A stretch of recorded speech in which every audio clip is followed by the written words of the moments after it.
President Trump is taking steps to try to address the crisis in veterans' health care that emerged under his predecessor.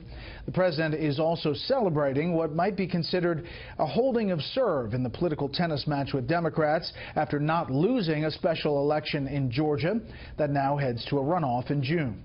Chief White House correspondent John Roberts has that story tonight from the North Lawn. Good evening, John. Brett, good evening to you. So far, the Republicans have managed to win one special congressional election and not lose another. And while elections are very partisan things, the president is making some good progress on one issue with bipartisan support.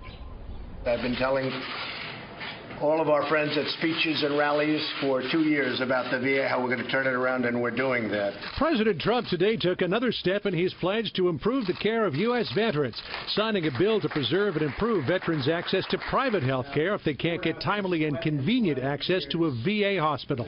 This bill will extend and improve the Veterans Choice Program so that more veterans can see the doctor of their choice. You got it? The doctor of their choice. And don't have to wait and travel long distances for VA care. The person President Trump is tasked with changing the structure and culture at the VA is Dr. David Shulkin, a holdover from the Obama administration.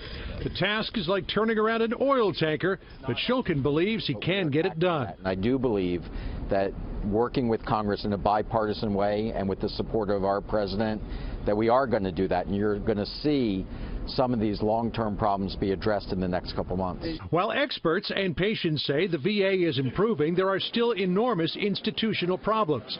The Obama administration was reluctant to fire poor performers, but President Trump is holding people accountable, recently replacing the medical director at the Washington, D.C. VA hospital after a scathing inspector general's report. It's not only removing employees that shouldn't be working in the VA, but it's making sure that we can bring in the very best and brightest to recruit into the VA to serve our veterans. While President Trump had one eye on the VA today, the other was on the results of the special election in Georgia's 6th congressional district. Democrat Jon Ossoff fell just short of the 50% needed to win outright, despite spending $8 million, much of which came from outside the state, including big support from Hollywood stars. The president tweeting, quote, "Despite major outside money, fake media support, and 11 Republican candidates, Big R win with runoff in Georgia. Glad to be of help." Ossoff will now meet the top Republican vote-getter, Karen Handel, in a runoff June 20th. President Trump called to congratulate her this morning and tweeted, quote, "Dems failed in Kansas and are now failing in Georgia. Great job, Karen Handel. It is now Hollywood versus Georgia on June 20th. If history is a guide, the runoff should heavily favor Handel. But the White House is already spiking the football, insisting that based on the Democrats' goals for last night, they lost. I think this was a big loss for them. The bottom line is they went all in on it. They said that their goal was to get over 50%. They came up short.